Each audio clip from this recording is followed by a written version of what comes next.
La grosse info du soir, et surtout cette image assez incroyable avec le nez de Kylian Mbappé complètement défoncé.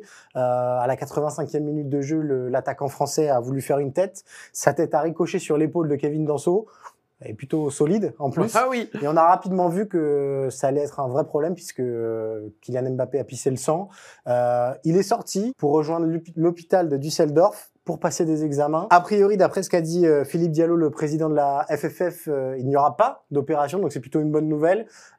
Plusieurs médias affirment même qu'il pourrait être disponible face aux Pays-Bas. Malgré tout, Martin, est-ce qu'il faut s'attendre à un psychodrame dans les jours à venir autour du cas Mbappé? On y est déjà sur le psychodrame Mbappé. Ça rappelle un peu Antoine Dupont, Ouais. qui avait souffert. Ou la cuisse de Zizou. Ouais, la cuisse de Zizou, les zygomatiques d'Antoine Dupont, et maintenant c'est le nez de Kylian Mbappé. Bah, évidemment, pourquoi c'est un psychodrame? Pas parce que ça touche Kylian Mbappé. J'aime beaucoup Jules Koundé.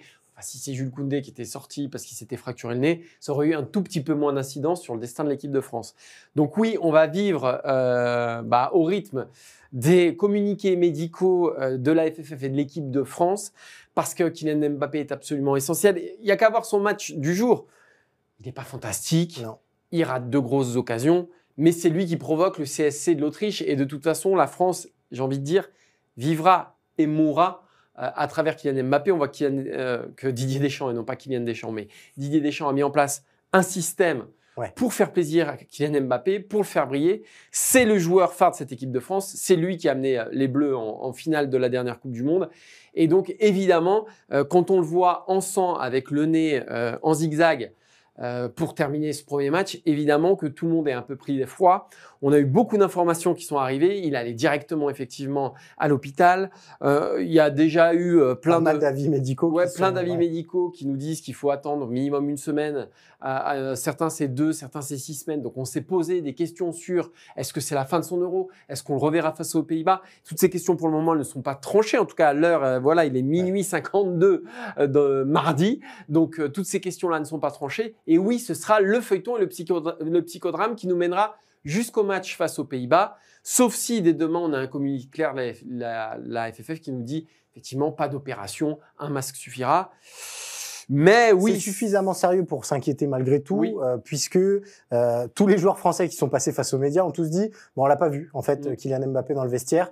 Il a été pris en charge par le staff médical et il a été envoyé directement à l'hôpital. Donc c'est que vraiment il y avait un motif d'inquiétude. Non, puis Deschamps a été assez alarmiste dans ses conférences de presse. Apparemment, son nez n'est pas bien du tout.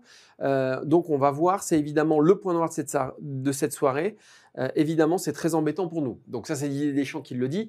Après, oui, il n'avait pas le verdict médical puisqu'il fallait aller faire des examens. Et oui, c'est embêtant, Cyril. C'est embêtant. Comme tu l'as dit, certains médecins expliquaient que on pouvait avoir besoin de 1 à 2 semaines pour se remettre de ce type d'opération. Donc, c'est déjà savoir s'il va passer par la case opération ou pas qui déterminera la suite. Et évidemment, ça aura malgré tout une influence sur son rendement. On l'a vu mettre une tête aujourd'hui. Peut-être que cette tête-là, il la mettra pas au prochain match face aux Pays-Bas. Peut-être qu'il va jouer avec des précautions. Alors, c'est le nez, c'est moins embêtant que la cheville, c'est moins embêtant que le bras, certes, mais malgré tout, ça peut vous gêner. Peut-être qu'il devra porter aussi un masque de protection. Ça peut un petit peu influencer. Ce serait beaucoup moins grave qu'il ait un masque de protection que s'il avait un énorme strap sur la cheville droite. Malgré tout, ça va peser sur son Euro. Et ça confirme que pour l'instant, l'histoire entre Kylian Mbappé et l'Euro, ça n'a pas démarré de la meilleure façon. Oui, et puis il y a toute cette préparation qui a été hachée. Ouais. Un problème au dos, une contusion au genou, des entraînements qui sautent. Peut-être que ce ne seront que des péripéties dans une semaine ou quand la France sera championne d'Europe. C'est ce qu'on espère ici. Mais en tout cas, le fait que le meilleur joueur français, encore une fois, celui par qui le succès français arrivera nécessairement, parce que je ne vois pas l'équipe de France s'en sortir avec une attaque Kolo Muani, Dembélé, Barcola ou même Giroud. Je vois très très mal l'équipe de France s'en sortir comme ça. Donc le fait que cet homme-là ne soit pas aujourd'hui à 100% de ses capacités physiques, on l'a vu le match aujourd'hui. Il n'est pas non plus, il n'est pas au sommet de la confiance et il n'est pas au top. C'est un nouveau pépin. Au minimum, c'est un nouveau pépin. Au pire, c'est un vrai et énorme contretemps. Donc oui, ce sera à coup sûr le feuilleton des jours à venir.